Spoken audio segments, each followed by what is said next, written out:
Hello, I think we'll go ahead and get started now. I'm Robin Dunbar. I'm the Director of the Center for Teaching and Learning and Associate Vice Provost for Undergraduate Education. And it is a great pleasure to welcome you here to the kickoff event for this year's award-winning Teachers on Teaching series. And before we actually get into introducing today's speaker, I will put the other talk on your radar in just a couple of weeks. November 21st, Professor Gabriel Garcia will be talking to us on Crossing El Camino Real, Community as Text for the Health Professions. So we hope we'll see you all for that event as well. And let's get into today. It's a great pleasure as well to introduce Professor Lynn Hildeman. Lynn is a professor of civil and environmental engineering. She also holds academic appointments in the Woods Institute for the Environment and BioX, and is a past fellow at the Clayman Institute for Gender Research.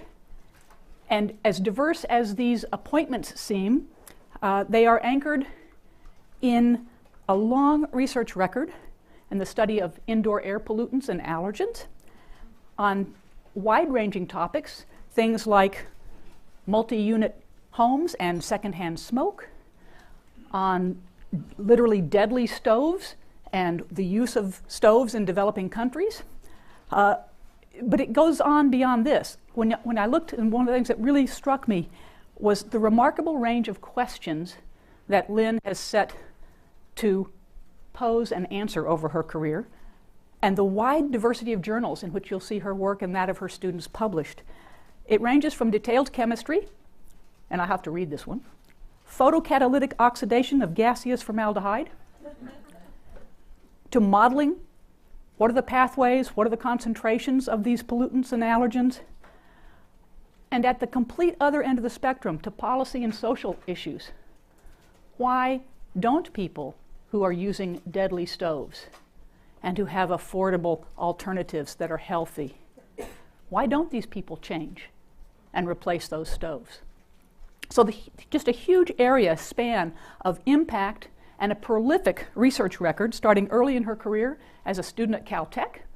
And in fact, Lynn got all three of her degrees, her graduate degrees at Caltech as well, and continued into an early career with great success, marked by not one, but three early career investigator awards. The very prestigious Presidential Young Investigator Award, the Office of Naval Research Young Investigator Award, and the American Association for Aerosol Research Whitby Award, all recognizing promise and great impact in early career. That's continued throughout her career. As I say, the numbers of publications are prolific. The areas of impact are very, very broad. But today I actually want to focus us on another area of great relevance and impact, and that is her recognition as an excellent teacher, an award-winning teacher, most notably and most recent, the 2013 Walter J. Gores Award, which is Stanford's highest recognition for excellence in teaching. And sure enough, when you look at the citations in Lynn's Gores materials, all the things that get published and why she was nominated and awarded, you will see the words excellent and excellence throughout. But what strikes me, and I think strikes most of us in the room, those words are hard to get to, and they come through a path of other behaviors. We're not excellent by fiat, and we're not excellent without thinking about what that means. I was really struck as I looked through the citations by the language that I think makes for excellence in teaching. Words like generosity, phrases like always working to improve, creatively redesigning problems, incorporating new techniques to convey difficult concepts. This is what makes teaching work, and it's at the root of what makes excellent teachers excellent teachers. And what I like about it is it's also a lesson to all of us. Those are things that any of us can do.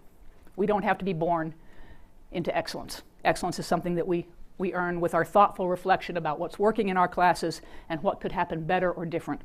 And Lynn has been a role model of that over the years.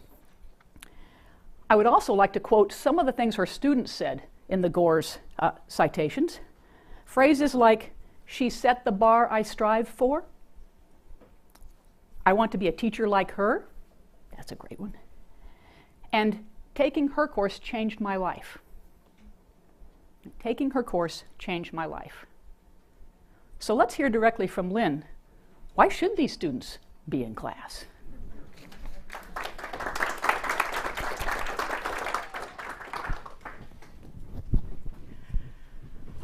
Well, that was quite an introduction. I'm here today not with all the answers, but to talk to you about my thinking process and how I've been working toward getting to a place where I hope my students really find it valuable to come to class. And this is a timely topic because there are certainly those who think, well, maybe we don't need the live lectures anymore. We've got, videotape. We can videotape the lectures. We've got online degrees. We've got MOOCs. We've got interactive e-textbooks.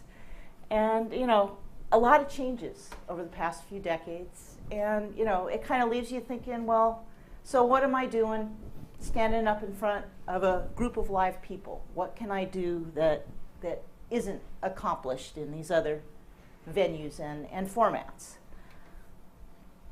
So to talk about kind of the process I've gone through on this is let me first talk about my first years of teaching. And I'm sure like many of you, my thought was, well, gee, I know how I was taught in college. That must be the right way to teach people. I, being a techie sort of person and going to a lot of STEM lectures, lots and lots of facts imparted to me, lots of math and derivations and theoretical stuff. And the way I typically was taught, the professor was aiming at keeping the very smartest students in the class entertained and interested. And, kind of never mind the students who were struggling. More, the most important thing was to not bore the smartest and sharpest of the students in the class. Delivered as a monologue, sometimes talking quite quickly, and lots of different signals that there wasn't really time for questions, that there was so much material to cover, and the thought that, well, their delivery was so wonderful that, of course, you wouldn't have any questions. And lots and lots of copying required, whether they used overheads or they used the blackboard. You'd be frantically trying to copy every single thing that they either wrote or said in order to capture the gist of the lecture. And this was kind of the, all-knowing expert approach to teaching that I thought, well, now I'm a professor, that must be what I'm expected to do. But then, after a few years and feeling like, parts of this really aren't working so well, I started taking a more critical look at my experience in college and remembering some of the stuff that I didn't like so well. And one example of that is read the book, see the movie. There's usually some variation of that where what is presented in class actually has a lot of similarities or overlap with what you've read in the book. But I had one experience which was even more dramatic. I was in a calculus class where the professor teaching was also using his own textbook. And I would, frantically week after week would copy down all these derivations he wrote on the board. And one day I sat by a different friend than usual, and I noticed my friend had brought the textbook to class. And all he was doing was following along as the professor almost literally line for line reproduced on the blackboard what had been in his textbook. And so this friend of mine hardly had to write at all. He'd just follow along. It was almost like an assigned reading period to read through the book. Once in a great while, he'd make an extra little notation in the book for something that had been said that wasn't in the book, but he didn't write very often. And I looked at him and I thought, gosh, and I've been frantically writing all this stuff for weeks and weeks, and here you are. So the thought is, you know, very much akin to if you read a book, do you want to see the movie? What is there that's going to be different in seeing the live lecture from what you'd get out of actually just sitting down and looking at the textbook? Where I went to college, lots and lots of detailed derivations. And I can remember at times we'd finally arrive at a final equation, and the professor would say, here it is. Here's the final equation. And it was almost like a moment of silence was called for, and we'd all admire the equation. But they'd never tell us anything about, well, and this is what the equation is showing you, or this is what the different terms mean, or this is the behavior of this based on what you see in the equation. It was as if we were all just supposed to know what the equation was showing us. And so I really didn't get much help at developing my scientific or engineering intuition. I relied on the TAs grading my homework to tell me whether I'd gotten it right or wrong. I had no expectation myself, kind of, gee, does this seem right? Am I confident that I've done the right thing? So those are not such good things.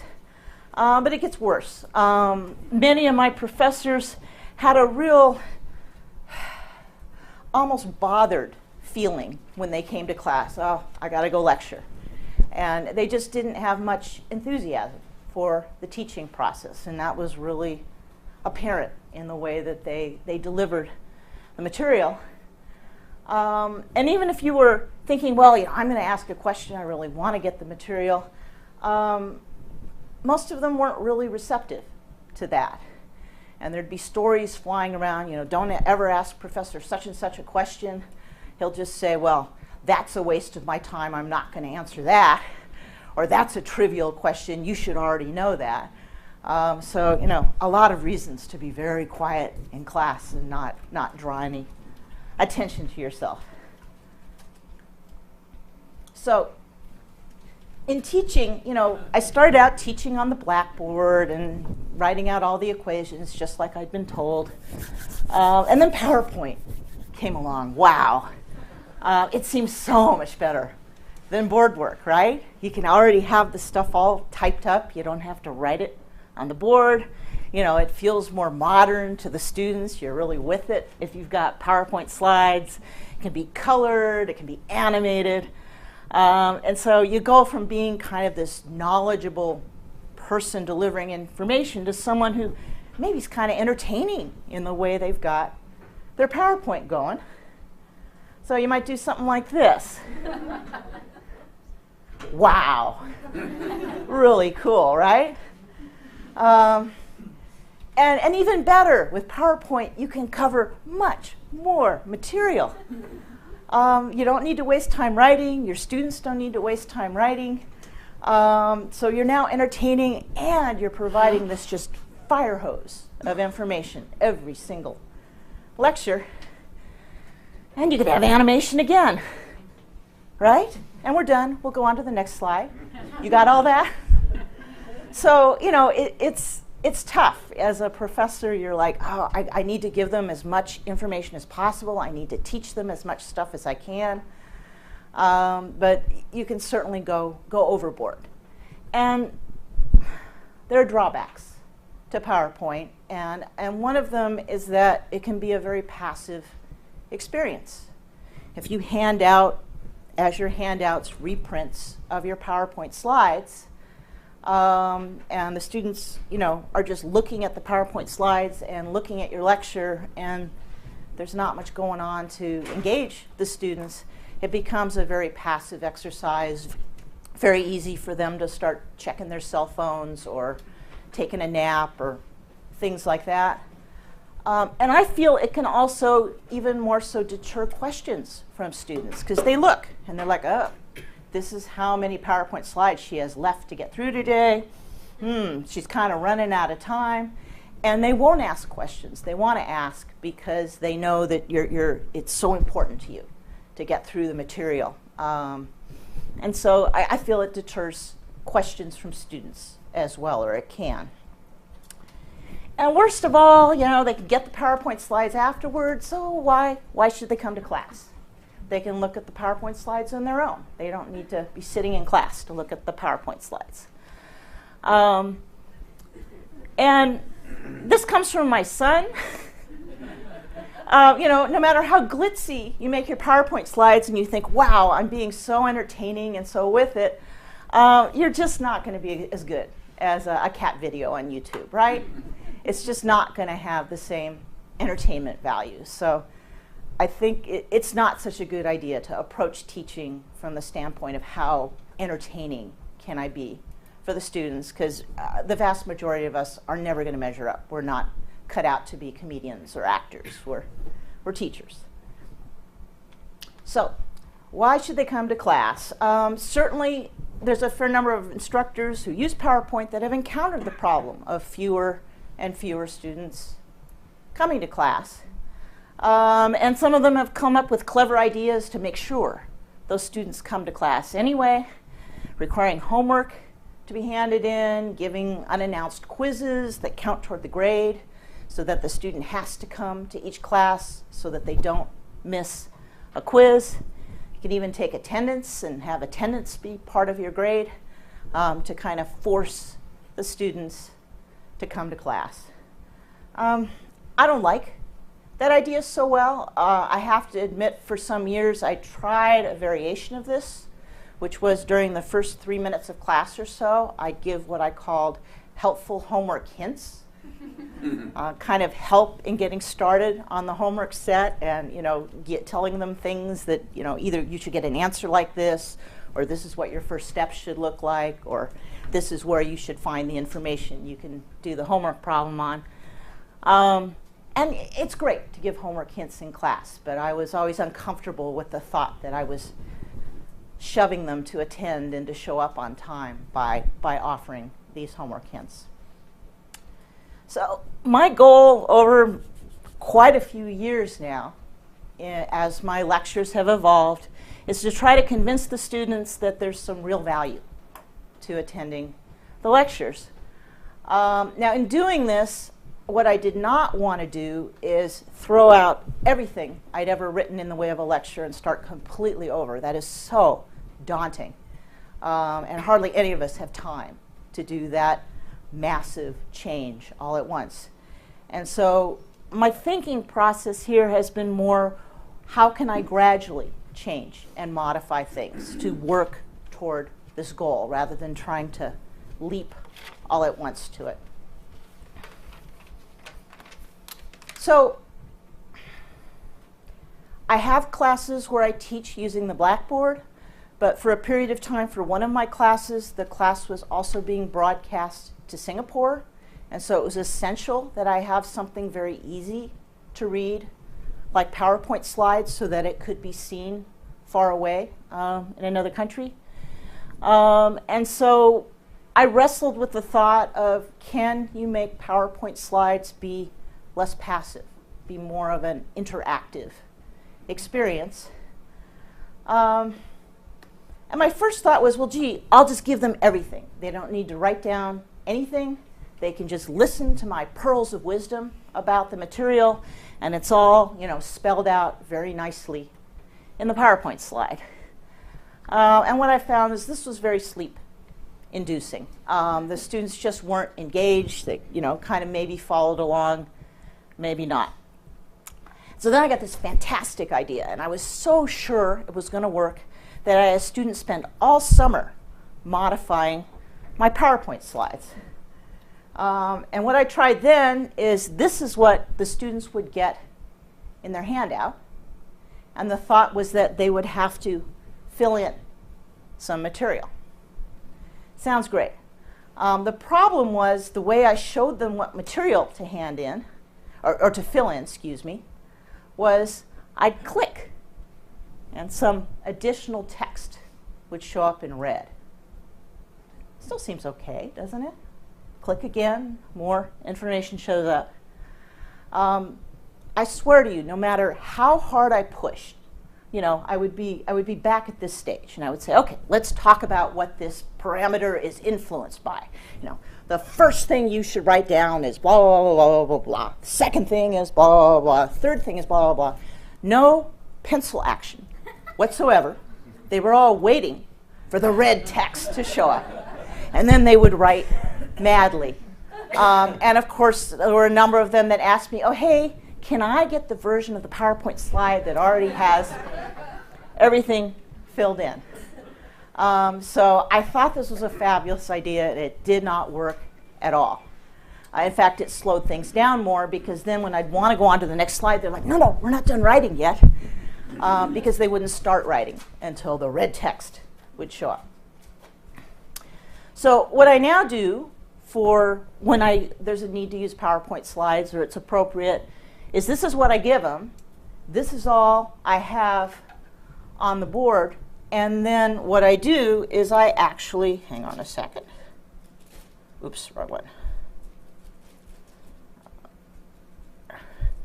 Is I actually write on the slide. Oop, didn't get it yet. Coloring, yeah.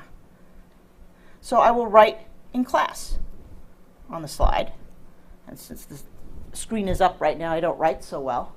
This also has the advantage, so number one, they see me logicking it out if it's something like an equation. But number two, for stuff like this, then it is so easy to ask them, what do you think?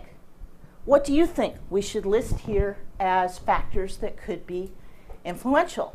And they'll say something, and I'll write it down in their words. And then I'll ask them, well, what else? What else do you think might be important? And so it's a way, this structure then is a way to more engage them and to make them feel like, oh, hey, she actually wrote down what I said. And I actually thought about what could this be influenced by. So much more helpful. My handwriting isn't the best, and so at times I've got to be a little careful. But this gets them to at least be writing some things and also be more engaged. And another advantage I see to this is that when I have really complicated equations, there isn't the fear that they're somehow going to mistranscribe something that's written down. I can go ahead and give the big equation on the PowerPoint slide with having made sure that everything is exactly right, and then go ahead and talk about it in class. But they don't have to worry, oh, did I write that down right? You know, which variable is that she wrote? Lynn? Yes? How long do you think you've had to practice to take you to learn to write okay on a tablet? I didn't do this here. Let me do it right now. I was just worried about. I've got a computer, and the next time I buy something, I'll buy a tablet. Let's see if I can turn it around here. So, I mean, it doesn't look so bad.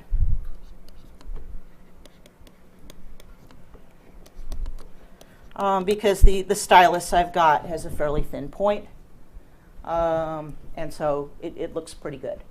And at least I haven't had students complain, what is that? You're writing too small. You didn't have to practice for months or anything.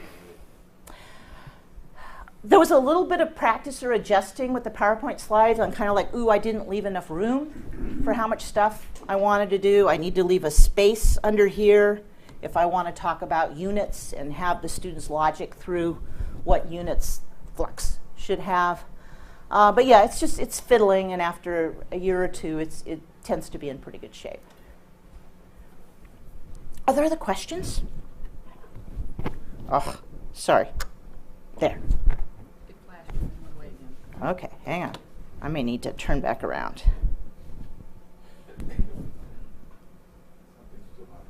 All right. Well, hang on. Let me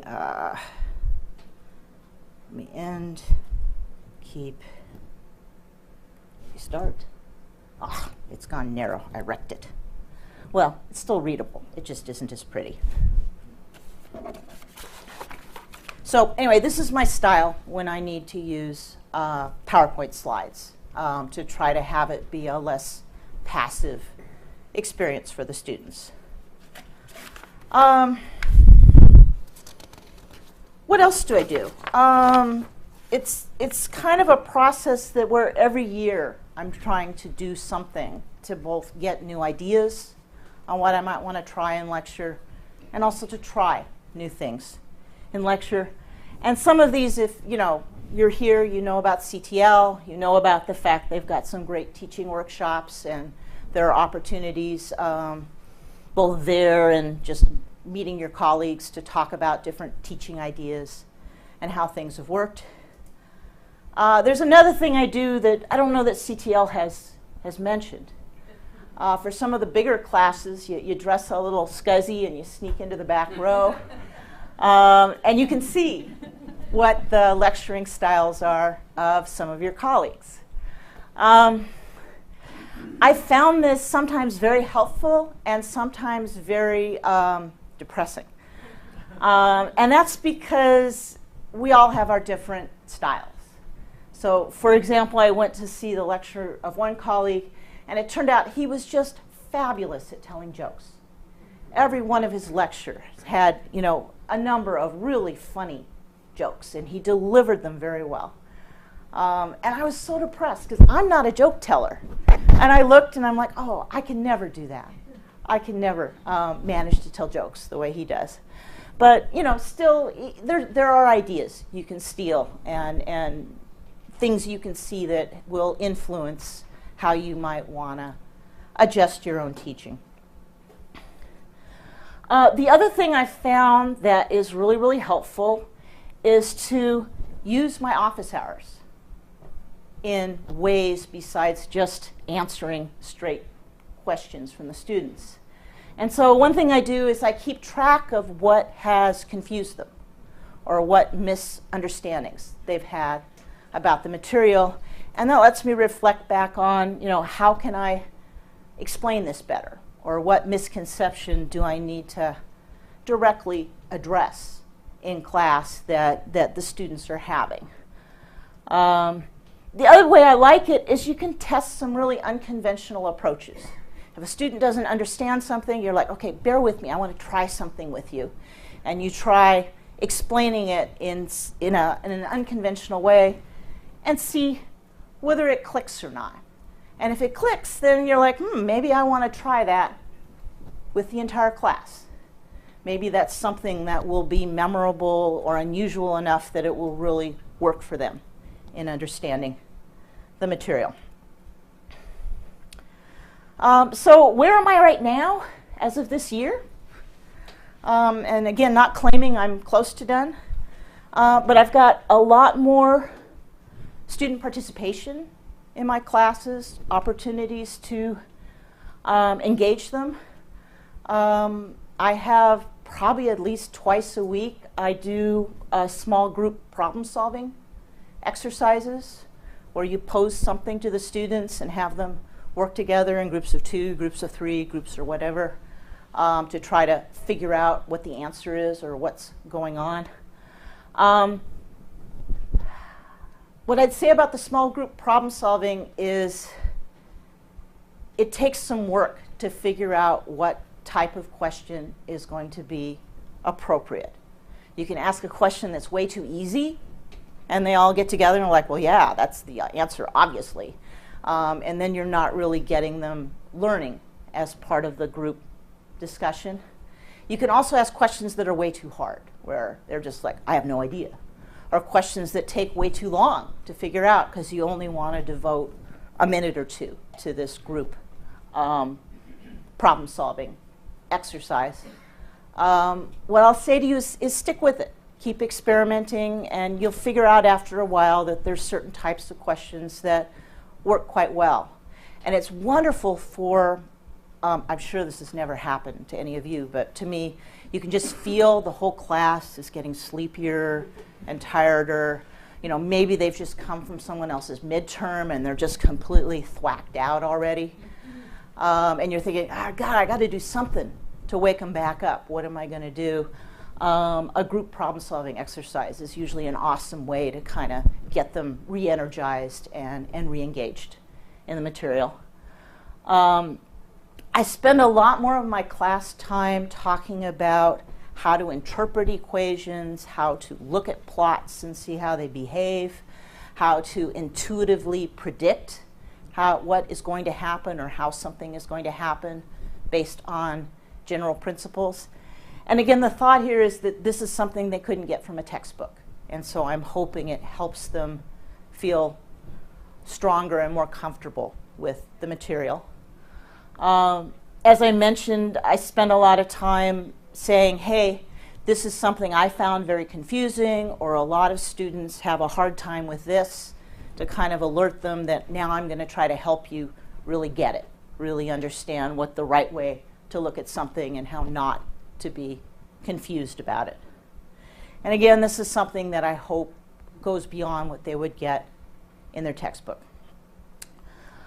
Big deal, big font. Welcome, invite, questions. This is tricky. You can't start doing this in the middle of the quarter. By the end of the first week, you have established a tone in your class for what kind of class it's going to be and how much or little interaction there is. And it seems like much beyond the first week, you can't, it's really hard to change that tone. And so my rule of thumb is I almost always, the very first class, have something where the students need to participate and give me feedback. I try to pick something pretty easy. I'll often do some kind of list. Oh, you know, what factors do you think might be important here? Or what do you think are variables that would influence this or that? So something where it feels kind of safe for the students to answer. But the other thing that's really important is you can't chicken out.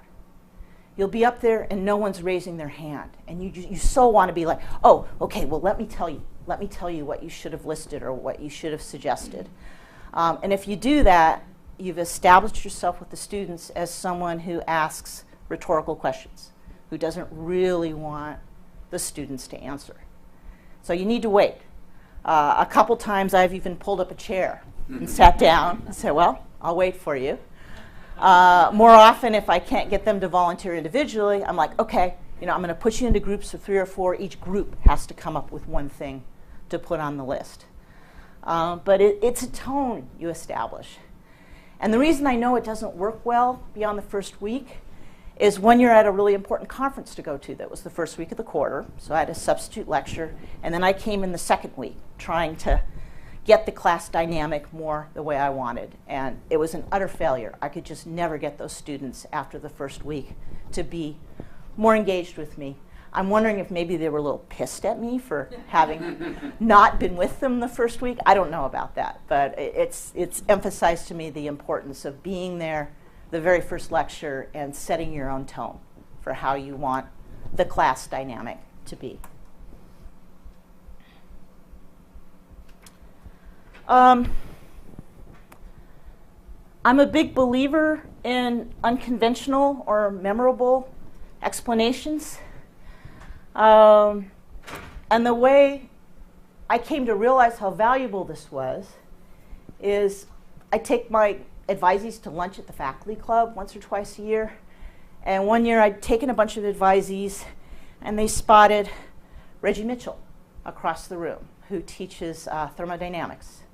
And for those of you who don't know Reggie Mitchell, he is one of the most dignified people I know. Just very proper, appropriately dressed, all that kind of stuff. So they spot Reggie Mitchell across the room, and 3 of them break into this chant, a chant with hand motions. And they all chant this with the hand motions. I think it was maybe the second law of thermodynamics or something like that. It was some kind of a chant. I was like, what's that? And they're like, oh, well, that's what, you know, Professor Mitchell did in class to help us remember blah, blah, blah, blah. I'm like, oh, well, you're currently taking his class then? And they're like, oh, no, that was last year. That was 2 years ago we took the class. And then, oh, I was so envious. I'm like, they still remember something from a class they took a year ago? And so I realized if someone as dignified and proper as Reggie Mitchell could be willing to get up in front of class and teach them a chant with hand motions to remember an important concept, that I should be willing to try some unconventional things in class and to take some risks in how, what I tried delivering to the students. And the overall goal here is to help the students really get the material and to communicate that to them, that you really are cheering for them. You want them to understand. You will help them understand what the big deal things are. This has also influenced how I write exams, what I test in exams. I tell students that in engineering, the biggest hurdle is knowing how to set up or start a problem. What are the appropriate considerations or factors or equations to start out with? But that means then in both the homework sets and on the exams that the biggest chunk of points should be for showing they know how to start. Not necessarily for getting the right answer, but for showing they have the right idea on how to start a problem. I also try to test their engineering intuition. How will this system behave? Why are these trends different in this particular plot? And have them tell me in words what's going on. Now, for someone who's an engineering professor, it's so easy to grade problems that have quantitative answers. Reading through the essay answers does take a lot more time, but boy, you learn a lot about the student's level of understanding and whether they really get what you were trying to teach them or not. And showing them plots or equations with not the question like, oh, draw in for this third case how the line would behave, or tell me why this first goes up and then goes down, or tell me what the different parts of the equation are representing. So this is all kind of having what you make a big deal about in class match what you're going to test them on. I never asked students to memorize. That was one of my biggest tortures as a student. I'm a crummy memorizer. I'm just not very good at memorizing. And it's so easy to look things up. Why would you ask someone to memorize something that they can look up in 15 seconds? So I never ask students to memorize things. What I do instead is I say, oh, I will give you whatever you need, the equation or the plot. But I've found that it freaks students out to think, oh, how am I going to find the material in my notes? Or, gosh, she's saying I can't bring my notes. This is a closed book exam. Now I'm really, really fearful. And so what I do for exams that are closed class materials, besides telling the students you won't be asked to memorize, here's last year's exam, you can see that I gave them all the information they needed, is I tell the students, hey, you can bring a cheat sheet. And this makes them feel more comfortable, but it also seems to help them study better, because they have to decide, does this belong on the cheat sheet? Is this important enough to write down on my cheat sheet? Now, the vast majority of students, if I ask them afterward, oh, did you use your cheat sheet? How often did you use it? They'll tell me things like, oh yeah, I remembered it was backside, lower left corner. And then instead of looking it up, they say, and it said. And so the process of making the cheat sheet has helped them get more comfortable with the material. All right. I definitely want to leave time for some questions, but I want to give you a few examples of some of the more unconventional things that I first tested out in the privacy of my office with one student and then decided it worked well enough to try it in class, and then decided it worked well enough in class to keep. First example, Halloween candy. You may think, oh, I know where this is going. She's feeding the students. Yes, the students eventually eat the Halloween candy, but that's not why I bring it. I bring it to illustrate some important principles in chemical reactions. So each of the pieces of candy serves as molecules involved in reactions, and I will show them things like how fast or slow reactions happen, what is it meant by the rate limiting step in a series of reactions, and what happens when one of the reagents is limiting, all with Halloween candy. I usually get a TA to come in. I'm always the slow rate limiting step, and I have the TA go really, really fast. But the problem is the TA needs me to put something into his or her pile before he or she can go on the next step. And thus the students see that I'm the rate limiting step and that my TA can't go fast because of the fact that I'm limiting the supply of reagents. And then to further highlight kind of the rate limiting reagent, I then have the TA say, okay, you're now going to have two different molecules react with each other, but one of the molecules needs to be a yellow candy. And I've purposefully only put 3 or 4 yellow candies in the entire basket. And so this, first I let them go really fast, and then I say, okay, now one needs to be a yellow candy, and they see the TA digging for the yellow candy.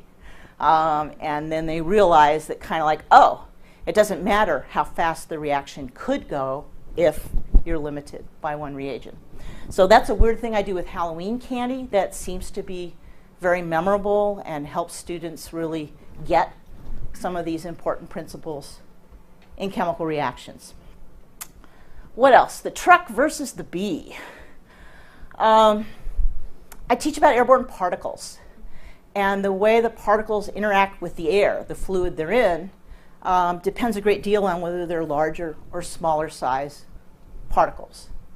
And I described this for many, many years to the students. They never seem to remember it very well or really get. Some of them got it, but I wanted everyone in the class to get what the difference was. And so I finally tried, again, first with a student in my office, and I now do it in the whole class, kind of how can you describe it in terms you might understand? And so I say, well, imagine there's this huge swarm of mosquitoes, and you are watching larger objects pass through the swarm of mosquitoes. If you're a Mack truck and you're driving through a swarm of mosquitoes, it has no impact on your travel, right? You continue to go very, very fast. It's not going to slow you down. It's not going to change your direction of motion. And I connect that with how big particles behave in the atmosphere. And then I say, now suppose you're a bee flying through the swarm of mosquitoes. You're going to run into a mosquito once in a while. Now that's going to affect your motion. You're going to rebound a little. You may end up zigzagging a little.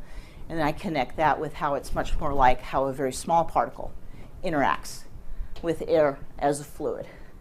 And it was really cool this year on the midterm. I saw one student write, oh, well, this is like the Mack truck. This is a big particle. And then, went on with their answer. And I was like, yes, yes. Because the important thing was they remembered. They remembered that there was a difference. What else have I got? Wading through maple syrup. All the students I get in my techie classes have heard of the Reynolds number. But I find that very few of them really understand what the Reynolds number is representing. They can look up or even memorize the equation, but they don't really know what we're talking about. And so instead of talking about, air as a fluid, I say, well, imagine it's me and I'm trying to move through a vat of maple syrup. And then I talk about the different levels of effort I have to make to unstick the maple syrup molecules from each other versus part it so I can occupy the space. And I then connect that with the Reynolds number and what assumptions we're making about the Reynolds number in this particular class. And again, it seems to help. A lot more of them afterward are like, oh, well, that's because we're neglecting this and saying it's mostly that. Last thing. The equation whisperer. You've all heard of the horse whisperer, I think it is? Yeah. So it's, after a while, this isn't going to be a good joke anymore, but right now it still connects with the students. I use this in the undergraduate class I teach winter quarter that has a lot of writing and solving differential equations involved. And I work a lot at kind of making connections between how the graph looks, what the equation looks like, and what they might imagine physically happening in the room. But what I found is most students aren't really comfortable looking at an equation and saying, oh, this is why this part of the equation looks this way, and the other part looks that way, and this is what it's telling you about the behavior. And so the joke I make, I'll be like, okay, everyone be quiet. You may not know it, but the equation is whispering to you. And everybody kind of laughs nervously. I say, okay, I'm gonna help you hear what the equation is saying to you. And I, many times over the course of the quarter, say, okay, here's this part of the equation, and this is what it's doing, and it's this part of the plot, and here's the other part of the equation, and yes, that's the way it should look because this is what's being represented. And it's meant to try to encourage them to start being intuitive or interpretive about how equations look. And also the very important skill of deciding, does this equation look right? And I tell them, hey, you know, out in the real world, you're not going to have this TA telling you whether you got the answer right or not. So you have to start developing your own ways of judging, does this answer seem right or not? Does this number I've gotten seem right or not? And that is it. I wanted to give credit that all the animation you saw in these slides was done by my son back when he was 9. At age 9, he was already a much, much better animator than I will ever be in PowerPoint. But remember, he's also the one that told me, hey, you're never going to compete with YouTube, you know, focus. And from that, I took focus on doing a good job helping students understand things. Don't try so hard to entertain them.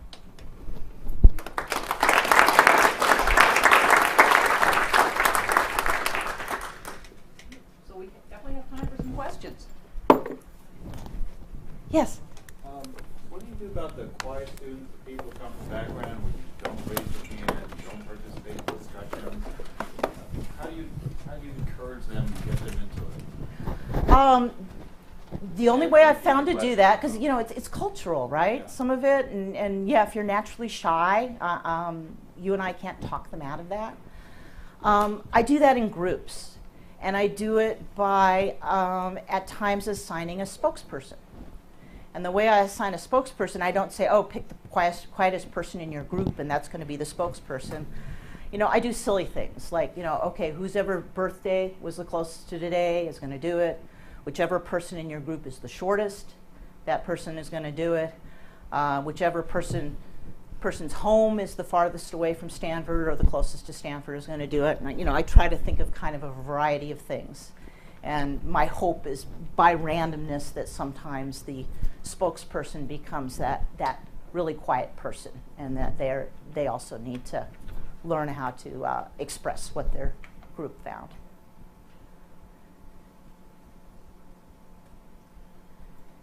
Yeah. You started talking about your old professors always wanting to entertain the smart kids, but you, I think of everyone, right? And you try to make things easy to understand.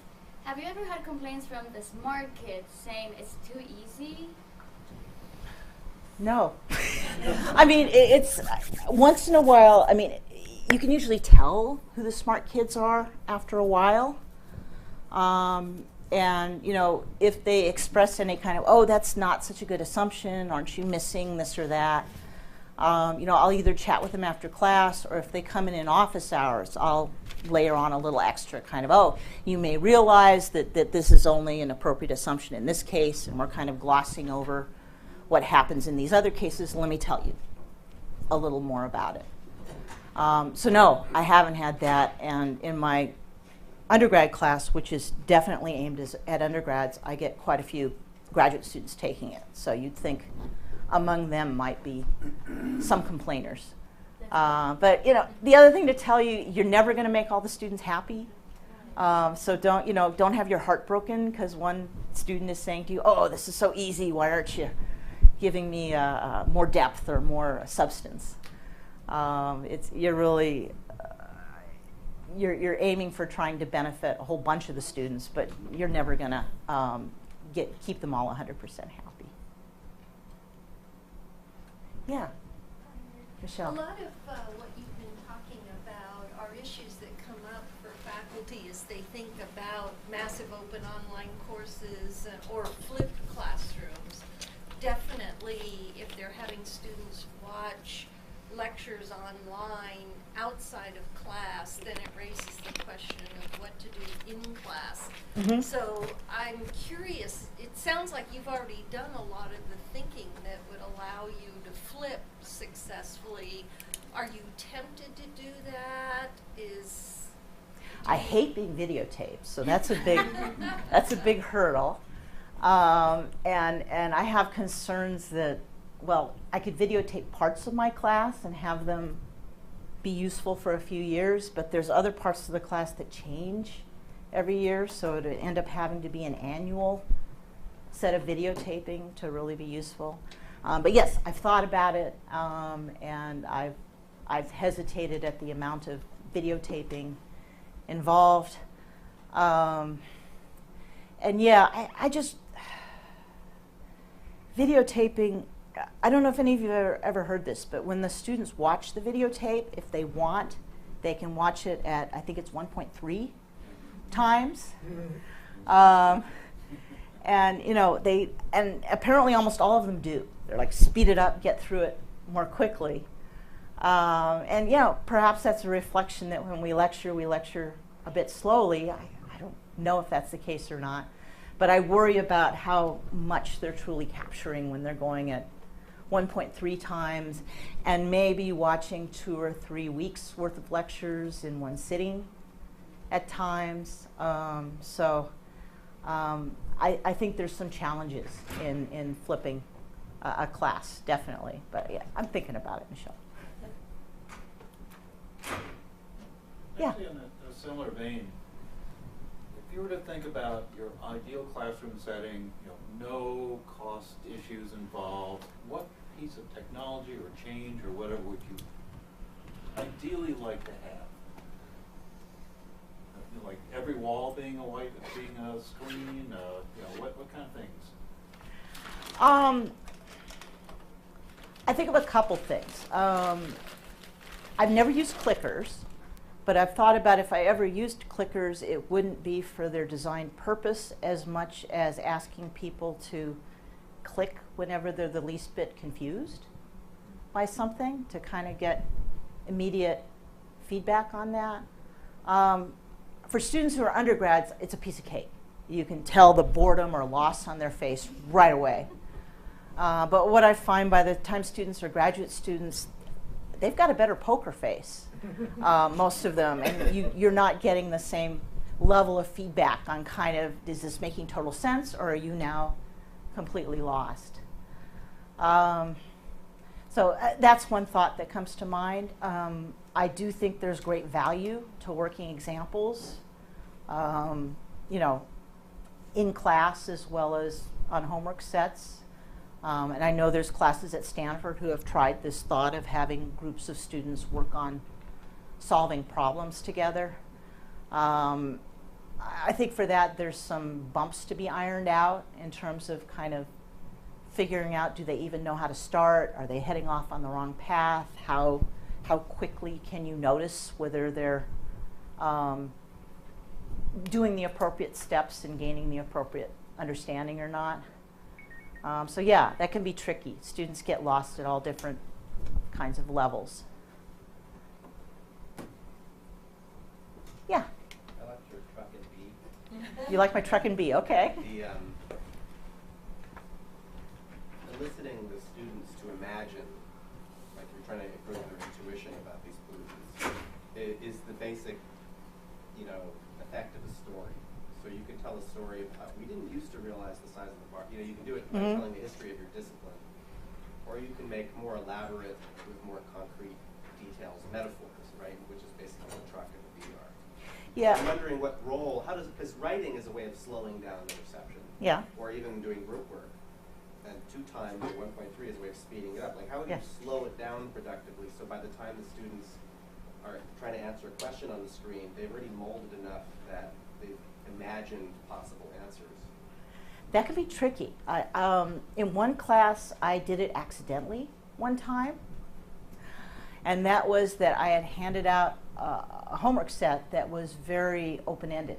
And it involved, I gave them each 2 cigarettes.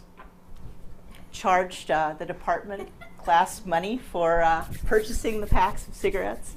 And the goal was for them to assess how much difference the filter tip made. So one cigarette had a filter tip and the other did not. Interestingly, one time I handed it out, and because of how the quarter had gone and my, you know, to what extent I had or had not stayed in sync with where I'd planned, that very day was the day that I was lecturing on filters. And so they saw the homework set first, and then started watching the lecture. And oh, the level of engagement was just so much better than average. And I'm sure it was out of the very, kind of, oh my gosh, I've got to do this homework set, so I need to understand what she's talking about right now to do that. But it can be tricky in a more general level to do that. The other thing I do is I'll have kind of recurring stories. One of them involves a mythical eating and drinking establishment called Smokey's Bar and Grill, a place that caters to smokers, and they all smoke 2-3 packs a day and do so inside, and we assess formaldehyde levels and whether the servers get eye irritation and things like that. But it's a problem we revisit several times. And so I can kind of foreshadow when we're going to revisit it and kind of say, oh, gee, the next thing we're going to wonder about with respect to Smokey's Bar and Grill is this. We need to learn a little more about this, and then we'll come back and assess what's going on for this particular system or situation again. And that seems to help somewhat because they're then primed knowing that I'm going to come back and revisit it. Time for maybe one more question? Yeah. Yeah, go ahead. I just was wondering if you've noticed any differences in gender in terms of how you develop your teaching methods. I mean, I'm such a humanities female type. Anything you do up there, I look at that, it's just like an absolute foreign language. And I know you must have some female undergraduates that might be perceiving information differently, and if that affects how you present it. I mean, to make horrible stereotypes, the women tend to do better on the descriptive answers and sometimes show less confidence with the mathematical stuff, with lots and lots of exceptions, of course. But my hope there would be that me standing up in front of the room saying, oh, this is such cool math, let's go ahead and do it, and convincing them that yes, it can make sense to them would help a bit with if they have math anxiety. I would say I notice much more difference between students from North America, say, versus students from Asia in terms of a whole array of things, how much they participate in class, how receptive they are to some of these less conventional examples, what they do and don't do well on exams. So yeah, we're always teaching to this array of students. Speaking of teaching to an array of students, this professor has a class full of students. No, they've got 15 Almost. minutes. They got 15 minutes to go. But thank you, Lynn, for the time today. A little bit more time.